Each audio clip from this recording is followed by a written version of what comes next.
और खबरों की शुरुआत करेंगे अहम खबर के साथ। वादी कश्मीर में पहली बार सबसे बड़ी बैनुल-अक़वामी सरबराही कॉन्फ्रेंस 22 मई से 24 मई तक होने जा रही है। वादी कश्मीर में G20 सरबराही इजलास की मेजबानी करने के लिए पूरी तरह से तैयारियां कर ली गई हैं। कई ममालिक के मंदोबीन इस सरबराही इजलास में शिरकत करेंगे। इस इजलास में सयाहत के फरोग पर खुसूसी तवज्जो दी जा रही है। G20 इजलास से खित्ते की सयाहत और तिजारती शोबों पर मुस्बत असरात मुरत्तब होने की उम्मीद है। जम्मू में सयाहत और कारोबार से वाबस्ता लोग भी पुरजोश और पुरुम्मीद हैं। उन्होंने मीटिंग के इनेकाद का खैर मकदम किया है।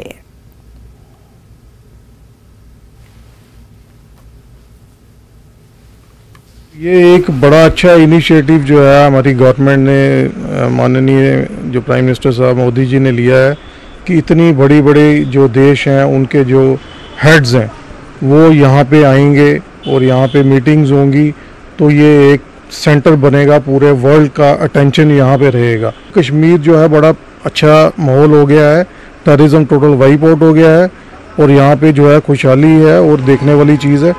उससे मेरे को लगता है कि आने वाले दिनों में यहाँ काफ़ी ज़्यादा जो टूरिज़्म है उसमें काफ़ी इजाफा होगा।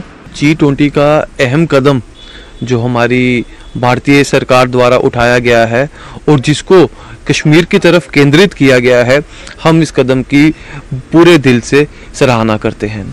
ये एक ऐतिहासिक कदम है जो दिखाता है, जो ये पूरे भारतवर्ष में नहीं पूरे विश्व में एक संदेश भेजेगा कि जो कश्मीर और जम्मू के बारे में अफवाहें फैलाई जाती हैं कि जम्मू कश्मीर जो है वो डिस्टर्ब्ड एरिया है, जम्मू कश्मीर में कश्मीर के हालात ठीक नहीं है, ये उन लोगों के चेहरे पे करारा तमाचा है। ये एक बड़ा अच्छा स्टेप गवर्नमेंट ने लिया, हम इसका वेलकम करते हैं। सबसे पहले कि हमारे जम्मू कश्मीर का भी किसी जगह पे नाम आया कि कोई ऐसी चीज़ शुरू हुई है।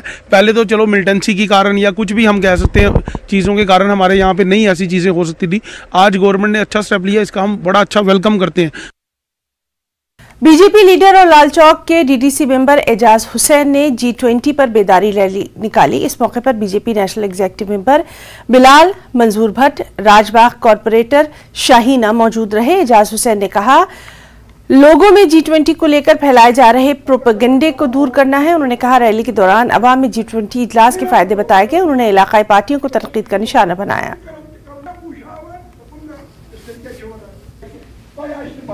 आपको पता ही है कश्मीर के हालात और कश्मीर की जो बातें हैं, गलत प्रोपेगेंडा कई वर्षों से यहाँ चला आ रहा है, उस चीज को बस्ट करने के लिए बहुत बड़ा एक मैसेज आएगा पूरे वर्ल्ड में।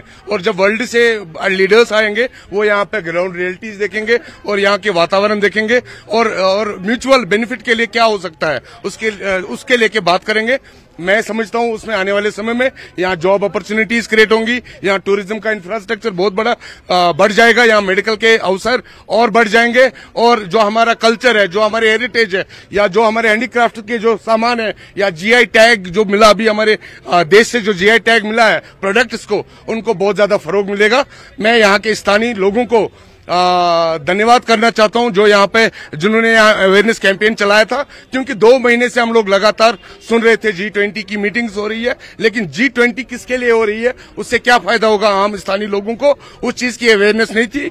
उस विषय पे हम लोगों ने ये कार्यक्रम रखा था। मुझे लगता है अगर अवेयरनेस होगी उससे बहुत बड़ा वातावरण जम्मू कश्मीर में उनकी ओर बढ़ेगा। ये उनके लिए मायने नहीं रखता होगा क्योंकि उनके जो परिवारों ने 70 साल यहाँ पे राज किया है। अब उनको पता चल रहा है कि माननीय नरेंद्र मोदी जी जिस तरीके से यहाँ ग्राउंड में काम कर रहे हैं, जिस तरीके से लोग यहाँ पे जोक दर जोक जुड़ रहे हैं उनके कार्य विशेष से, मैं समझता हूँ ये उन पॉलिटिकल पार्टीज के लिए बहुत बड़ा चैलेंज है और वो लोग गुमराह करने की कोशिश करेंगे। क्योंकि ऐसा इवेंट G20, आप मुझे बताइए, कांग्रेस की इतने सालों सरकार रही, क्या उन्होंने कभी कोशिश की इस डायरेक्शन में जाने के लिए? जहां हमारे प्रधानमंत्री या जहां हमारी पार्टी ये कोशिश करती है, मैं ये समझता हूँ ये बहुत बड़ी पहल है और इसका फायदा आने वाले टाइम में जम्मू कश्मीर के लोगों को मिलेगा। हम लोग ग्राउंड पे बैठे होते हैं और लोग किस तरीके से माननीय प्रधानमंत्री जी के हित में और माननीय LG के हित में जिस तरीके से बातें करते हैं, वो दर्शाता है कि आपने किस तरीके से ग्राउंड स्तर पे काम किया है और किस तरीके से ग्राउंड स्थिति चेंज हुई है। ये बिल्कुल वॉकथॉन हमने इसलिए रखा कि अवेयरनेस हो। जैसे हमने अंदर भी बैठ के बोला कि भाई G20 को लेके क्या होगा, जब हम लोग चलते रहेंगे तो लोगों का भी ध्यान आकर्षक होगा और उनको भी G20 के हवाले से कुछ जानकारी मिलेगी।